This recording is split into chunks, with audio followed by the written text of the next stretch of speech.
Hello friends, ई जिज्ञासा digital learning platform की तरफ से मैं आप सभी का स्वागत करता हूं। छत्तीसगढ़ के टॉपिक में हम आगे बढ़ते हैं और हमारा आज का टॉपिक है छत्तीसगढ़ का इतिहास। तो आइए हम जानते हैं छत्तीसगढ़ के इतिहास के बारे में।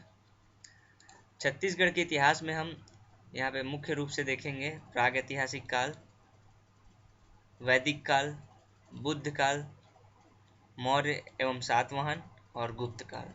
इन सभी के बारे में थोड़ी चर्चा करते हैं। सबसे पहले हम देखते हैं प्राग ऐतिहासिक काल। प्राग ऐतिहासिक संस्कृति के अनेक प्रमाण मिले हैं भारत से। और प्राग ऐतिहासिक उन अवस्था को या उन काल को कहा जाता है जिनके बारे में हमें कोई लिखित जानकारी नहीं होती है। तो कुछ हमको जानकारियाँ मिली हैं। उनके अनुसार रायगढ़ के सिंघनपुर और कबरा पहाड़ में कुछ जानकारी मिली है, जिनमें सिंघनपुर में शैल चित्रकारी गहरे लाल रंग की मिली है, जिनमें शिकार दृश्य अंकित किया गया है। इनमें मानव आकृति, सीधे डंडे व सीढ़ी के आकार की आकृति प्राप्त हुई है वहां से। और कबरा पहाड़ में लाल रंग की छिपकली, घड़ियाल, सांभर, इन सभी के चित्र प्राप्त हुए हैं कबरा पहाड़ में। ये दोनों रायगढ़ में स्थित हैं। अब देखते हैं शैल चित्रों की प्राप्ति। तो प्राग ऐतिहासिक काल के शैल चित्र हमें प्राप्त हुए हैं राजनांदगांव, चितवा डोंगरी, रायगढ़ के कर्मागढ़, ओंगना, लेखापाड़ा, बसनाझर और सरगुजा के रामगढ़ की पहाड़ी में जोगी मारा गुफा। यहाँ पे गेरवे रंग की शैल चित्र प्राप्त हुई हैं।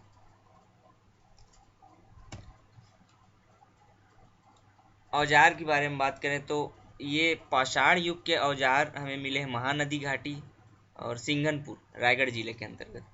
मध्य पाषाण युग में कबरा पहाड़, उत्तर पाषाण युग में धनपुर जो कि बिलासपुर में है और सिंघनपुर रायगढ़ से।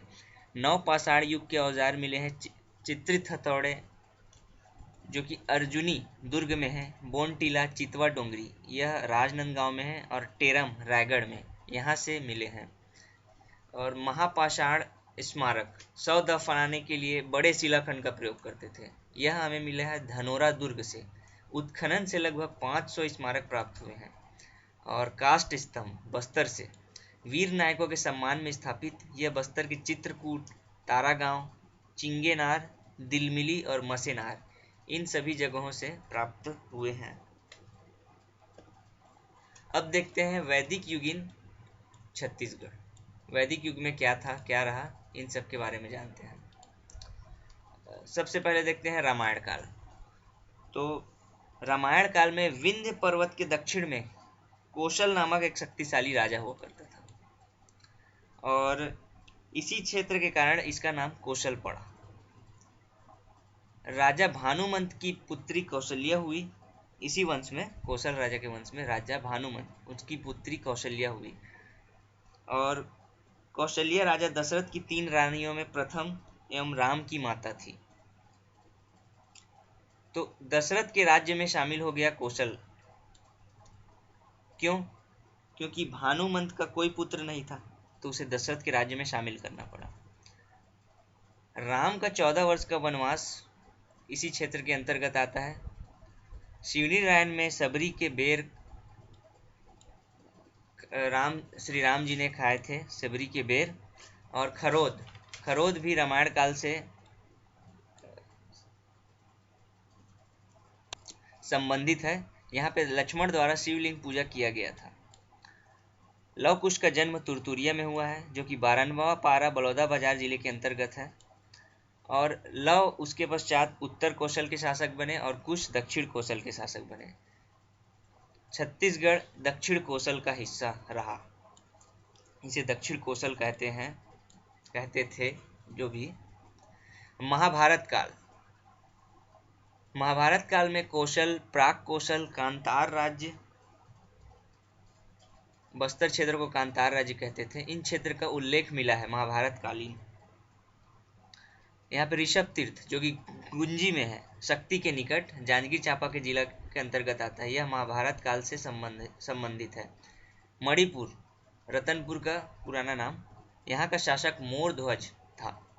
और चित्रांगदपुर जो कि सिरपुर को, आधुनिक सिरपुर को कहते थे, यहाँ पे पांडुवंशी बब्रुवाहन का शासन था। यहाँ पे इक्ष्वाकुवंशियों का शासन भी रहा है। यह भी महाभारत काल से संबंधित है। अब देखते हैं बुद्ध काल। 6वीं शताब्दी ईसा पूर्व में बुद्ध काल माना जाता है। ह्वेन-त्सांग के अनुसार, अवदान शतक ग्रंथ के अनुसार महात्मा बुद्ध दक्षिण कौशल आए थे। गुप्त काल। समुद्रगुप्त 4वीं सदी ईस्वी में समुद्रगुप्त के दरबारी कवि हरिशेन की प्रयाग प्रशस्ति में समुद्रगुप्त के दक्षिण भारत के धर्म विजय का अभियान उल्लेखित है और इसी दौरान समुद्रगुप्त ने दक्षिण कौशल शासक महेंद्र एवं महाकांतार के शासक व्याघ्रराज को पराजित किया। बाणबरद दुर्ग जिले में एवं आरंग रायपुर जिले से गुप्तकालीन सिक्के प्राप्त हुए हैं। मौर्य। ह्वेन-त्सांग के विवरण एवं सरगुजा जिले की जोगीमारा एवं सीता बेंगरा गुफाओं के मौर्यकालीन अभिलेख के अनुसार यहाँ पे मौर्यों का शासन रहा है। यहाँ पे मौर्यकालीन सिक्के, पकी ईंटें एवं काले पॉलिशदार बर्तनों के अवशेष प्राप्त हुए हैं।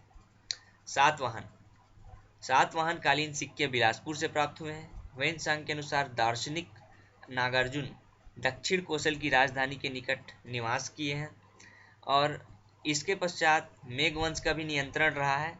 और सातवाहन के पश्चात देखा जाए तो वाकाटक शासक प्रवर सेन प्रथम का अधिकार रहा है। प्रवर सेन के आश्रय में कालिदास ने कुछ समय यहाँ पे व्यतीत किया है। इस प्रकार हमने आज देखा प्राग ऐतिहासिक काल छत्तीसगढ़ और वैदिक युगीन छत्तीसगढ़, उसके पश्चात बुद्ध काल, मौर्य एवं सातवाहन काल, गुप्त काल,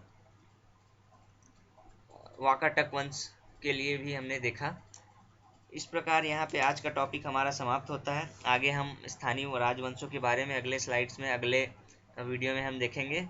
थैंक यू दोस्तों। ई जिज्ञासा टीम की तरफ से मैं आपका सभी का एक बार धन्यवाद करता हूँ। आप अपने मेल, सुझाव, क्वेश्चंस, डाउट ejigyasa@gmail.com पर मेल कर सकते हैं। हमारा फेसबुक पेज है ई जिज्ञासा, वहाँ सारे वीडियो अवेलेबल हैं, उसे शेयर कीजिए ताकि अधिक से अधिक लोगों तक पहुँचे।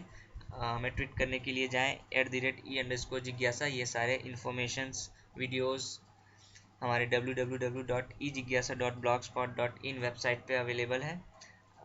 आप यहाँ पे भी कमेंट्स कर सकते हैं, अपने क्वेश्चंस पूछ सकते हैं, डाउट्स पूछ सकते हैं।